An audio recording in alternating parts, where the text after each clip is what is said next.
जय हिंद। आज के इस वीडियो में हम आपको बताएंगे इंडियन ज्योग्राफी का एक महत्वपूर्ण टॉपिक, भारत का भौतिक विभाजन, यानी कि भारत को कितने सारे भौतिक प्रदेशों में बांटा गया है, वो कौन कौन से प्रदेश हैं, उनके क्या महत्व हैं, इन सभी को डिस्कस करेंगे इस वीडियो में।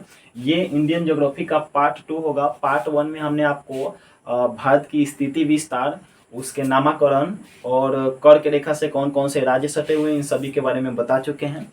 इस वीडियो को स्टार्ट करते हैं। इस वीडियो को स्टार्ट करने यानी कि भारत के भौतिक प्रदेश को जानने से पहले हम पहले जान लेते हैं पृथ्वी के आकार के बारे में। पृथ्वी के आकार के बारे में क्वेश्चन आता है कि पृथ्वी का आकार कैसा है, पृथ्वी किस आकार की है। तो कुछ लोगों का कहना होता है कि पृथ्वी संतरे की आकार की है, कुछ लोग कहते हैं पृथ्वी सेब की आकार की है, कुछ लोग कहते हैं पृथ्वी नारंगी के आकार की है। कुछ लोगों का मतलब अलग अलग लोगों का अलग अलग कहना है।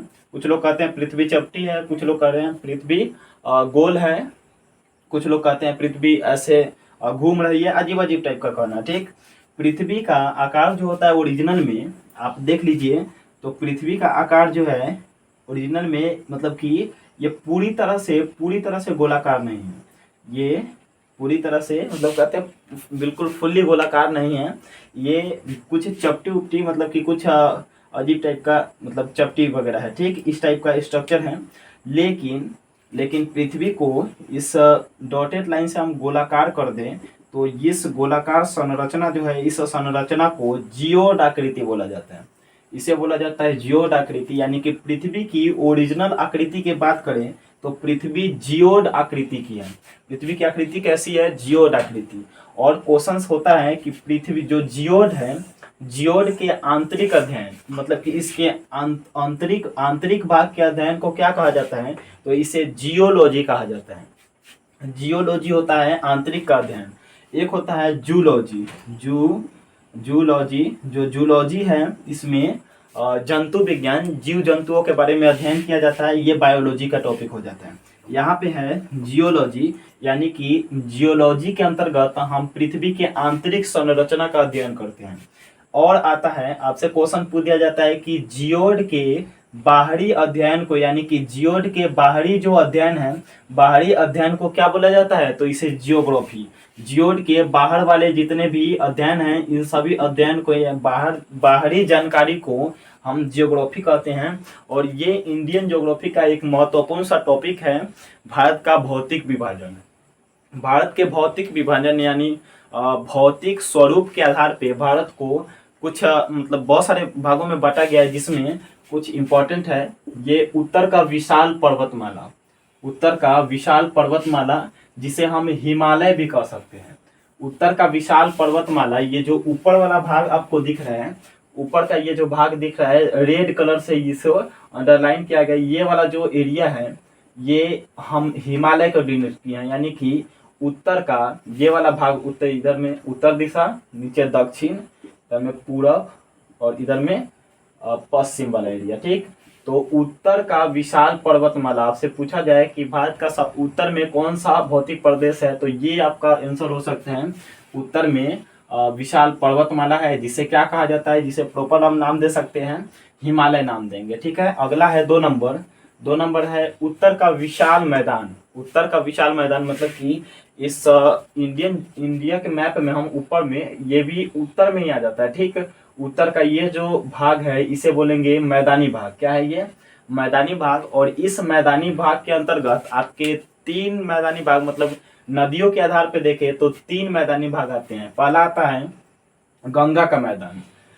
उत्तर में मैदानी भाग में सबसे बड़ा कोई मैदानी भाग है तो वो होता है आपका गंगा का मैदान। 2 नंबर पे आता है सिंधु का मैदान। गंगा का मैदान, सिंधु का मैदान और उसके बाद में ब्रह्मपुत्र का मैदान।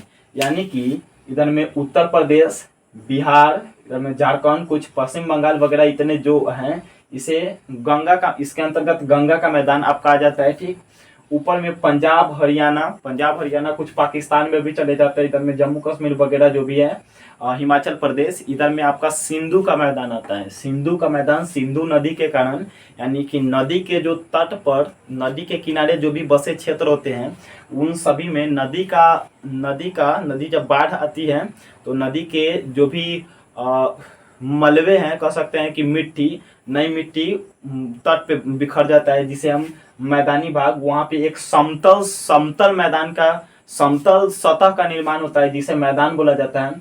ये सिंधु का मैदान हो गया, ये आपका गंगा का मैदान, और इधर में थोड़ा सा जो होता है ब्रह्मपुत्र का मैदान। ब्रह्मपुत्र का मैदान आपका, ब्रह्मपुत्र नदी यहाँ से निकलती है चाइना से और इधर से होते हुए आपके यहाँ पे आती है और बंगाल की खाड़ी में क्या हो जाती है, विलीन हो जाती है। तो गंगा का मैदान, ब्रह्मपुत्र का मैदान और गंगा, ब्रह्मपुत्र और सिंधु का मैदान, ये जो है ये उत्तर के विशाल मैदान कहलाते हैं। ठीक, इन सभी को एक विस्तृत रूप में उत्तर का विशाल मैदान बोला जाता है। आगे है दक्षिण का पठार। दक्षिण का पठार कहने का मतलब है ये जो नीचे वाला जो एरिया है, मतलब कि ये प्रायद्वीपीय भारत के बीच में ये पूरा एरिया क्या चीज के अंतर्गत, ये सब पठारी भाग हैं। ये जो भी हैं ये पठारी भाग हैं, और इन पठारी भाग ये जो है सबसे पुराने पठार कहे जाते हैं।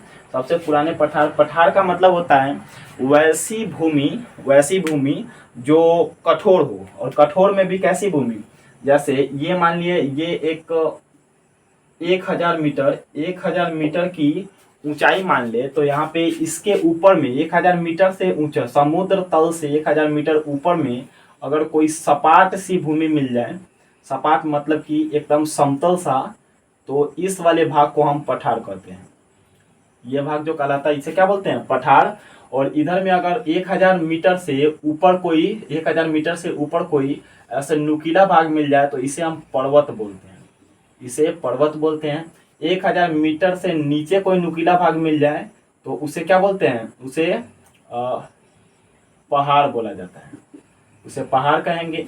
और 1000 मीटर से नीचे कोई समतल सा भाग मिलता है उसे हम मैदान कहते हैं, उसे क्या कहते हैं, मैदान कहते हैं। ठीक है, तो ये एक बेसिक से आप समझ सकते हैं पठार क्या होता है। ठीक, तो दक्षिण का पठार यानी कि दक्कन पठार जो है, ये दक्षिण में बहुत सारे पठारों का टुकड़ा इसमें पाया जाता है। ये दक्कन प्लेट्यू बोला जाता है इसे।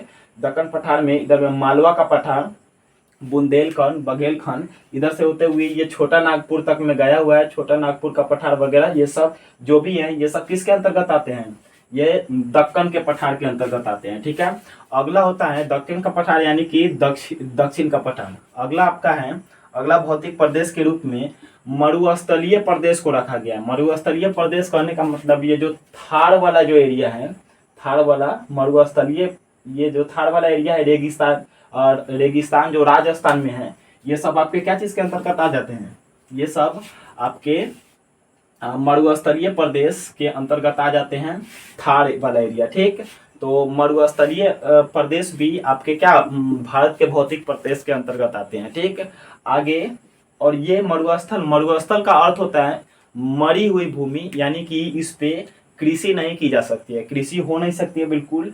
कह सकते हैं कि जो यहाँ की मिट्टी होती है वो रेतीली होती है और पानी की प्यासी होती है। इसमें पानी बहुत कम मात्रा में, बहुत कम मात्रा में रहता है। ठीक, इसको देख लिए। अगला है आपका समुद्र तटीय मैदान। समुद्र तटीय मैदान, इसमें उत्तरी एवं दक्षिणी तट आ जाते हैं। जनरली ये वाला जो एरिया है इसे हम, ये भारत का जो ये कोस्टल एरिया है, इस कोस्टल एरिया के अंतर्गत कुछ मैदानी भाग आते हैं। इन मैदानों को हम क्या बोलते हैं, इसे उत्तरी मैदान एवं दक्षिणी मैदान, उत्तरी तटीय मैदान एवं दक्षिणी तटीय मैदान कहते हैं। ये आपका जो है इस साइड में, ये तटीय प्रदेश हो गया, इस साइड में जो है इधर दक्षिणी, क्योंकि पूर्वी तट यहाँ पे होगा, पूर्वी तट एवं पश्चिमी तट, पूर्वी तट एवं पश्चिमी तट। तो इधर वाला जो तट होता है, इस तटीय मैदान को हम कहते हैं पूर्वी तटीय मैदान, और इधर वाले मैदान को पश्चिमी तटीय मैदान कहते हैं। ठीक, पूर्वी तटीय मैदान और पश्चिमी तटीय मैदान, ये भी क्या है, आपके इंडियन ज्योग्राफी का जो भौतिक प्रदेश का एक हिस्सा है। ठीक है, यहाँ पे जनरली नारियल की खेती की जाती है, और भी मसालों की खेती यहाँ पे इस वाले एरिया में, कपास वगैरह की खेती ज्यादातर होती है। यहाँ पे जो मिट्टी पाई जाती है वो मिट्टी लैटेराइट प्रकार की मिट्टी होती है, दलदली मिट्टी होती है। ठीक, समुद्र के कारण यहाँ की मिट्टी यहाँ की मिट्टी में प्रचुर मात्रा में नमक की मात्रा पाई जाती है। नमक आपके नारियल के फसल के लिए बहुत ज़्यादा इंपॉर्टेंट होता है। ठीक, तो ये वाला जो एरिया है ये कोस्टल प्लेन, इसे कोस्टल प्लेन आप तटीय प्रदेश, तटीय मैदान कह सकते हैं। ठीक, अगला भाग है द्वीप समूह। अगला क्या है? द्वीप समूह। और द्वीप समूह के अंतर्गत आपका अंडमान निकोबार द्वीप समूह और इधर से लक्षद्वीप आ सकते हैं।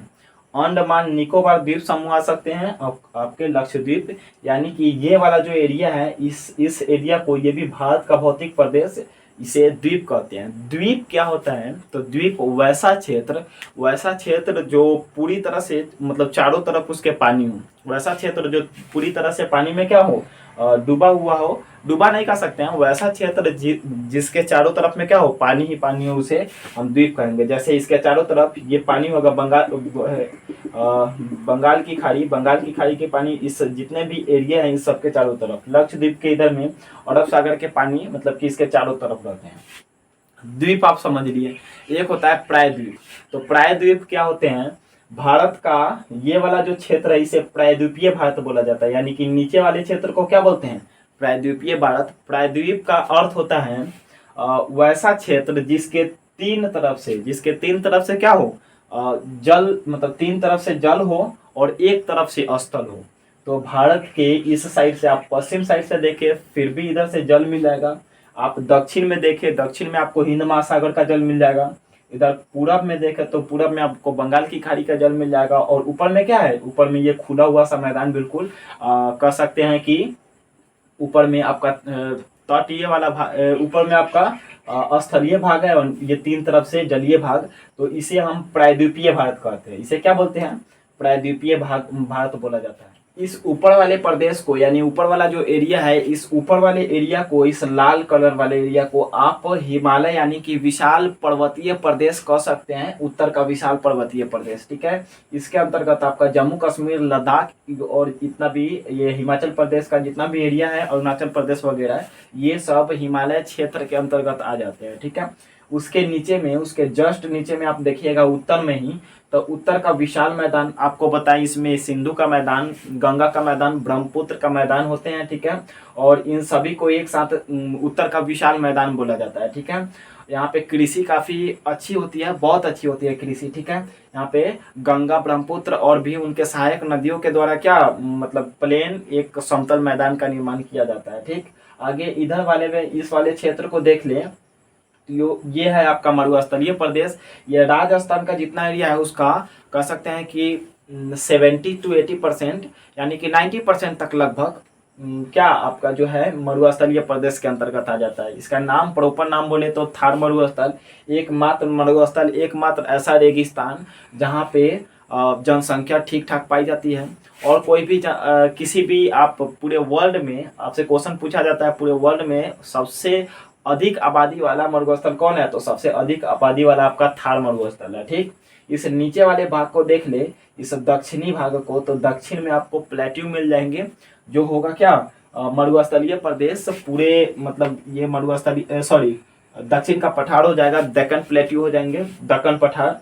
और इस दक्कन पठार के अंतर्गत आपका मालवा का पठार, बुंदेलखंड, बघेलखंड, दक्कन ट्रैप आ जाएंगे, मुंबई में जो है दक्कन ट्रैप वगैरह। उसके बाद में इधर में छोटा नागपुर का पठार, तेलंगाना का पठार, कर्नाटक का पठार और भी बहुत सारे पठार आते हैं।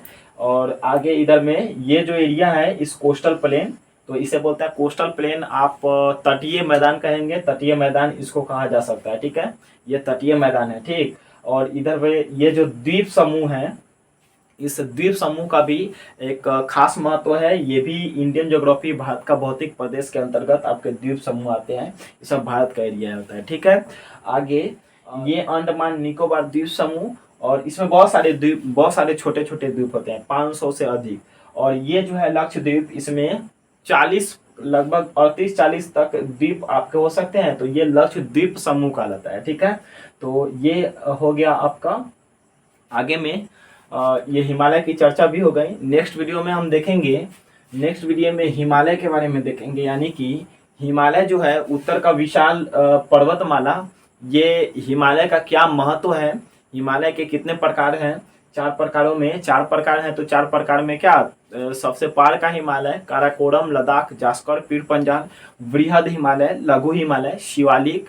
उसके बाद में एवरेस्ट कहाँ पे है, कंचनजंगा कहाँ है, भारत की सबसे ऊंची चोटी कौन है, पूरे हिमालय की सबसे ऊंची चोटी कौन है, उसकी ऊंचाई कितनी है, इन सभी के बारे में एक सेपरेट वीडियो में, नेक्स्ट वीडियो में हम लाएंगे और नेक्स्ट वीडियो में इन सभी के बारे में डिस्कस करेंगे। मिलते हैं नेक्स्ट वीडियो में। तब तक के लिए आपको लगता है ये समझ में आया होगा। समझ में आया तो आप चैनल को सब्सक्राइब, वीडियो को लाइक कर सकते हैं। मिलते हैं नेक्स्ट वीडियो में। जय हिंद।